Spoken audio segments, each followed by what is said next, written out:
মা গভীর রজনীতে পানি চেয়েছে, হঠাৎ পানি বাড়িতে না পাইয়া পাশের থেকে পানি এনে দেখেন মা ঘুমাইয়া গেছেন। বাইজিদ বোস্তামি, শীতের রাত, ছোট মানুষ, মা পানি চেয়ে ঘুমাইয়া পড়েছে।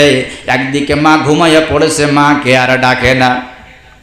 আরেকদিকে সন্তান যদি ঘুমাইয়া যায়, আবার যদি মা তৃষ্ণা পাইয়া পানির কাতরে যদি মা আবার ঘুম থেকে ওঠে বাইজিদ বাইজিদ বলে ডাকতে থাকে, আর সন্তান যদি ঘুমাইয়া যায় মায়ের সঙ্গে বেয়াদবি হয়ে যাবে।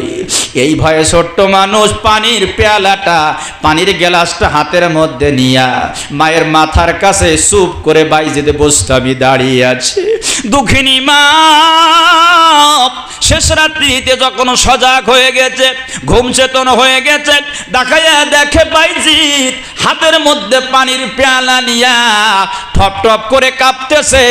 মা দুঃখিনী বাইজিদকে ডাক দিয়ে বলে, বাবা কি হয়েছে, কেন তুমি কাঁপতেছো, পানি নিয়া কেন দাঁড়িয়ে আসো?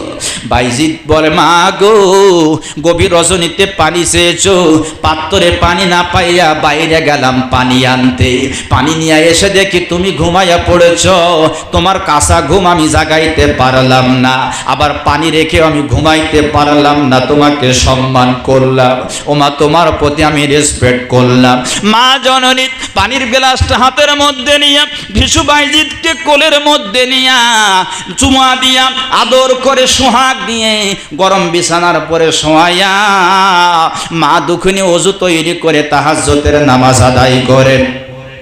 বাইজিদের জন্য দোয়া করে, আল্লাহ আমার সন্তানকে তুমি ওলি বানাইয়া দাও। মায়ের দোয়ার বদৌলতে বাইজিদ বোস্তামি আল্লাহর ওলিতে পরিণত হয়।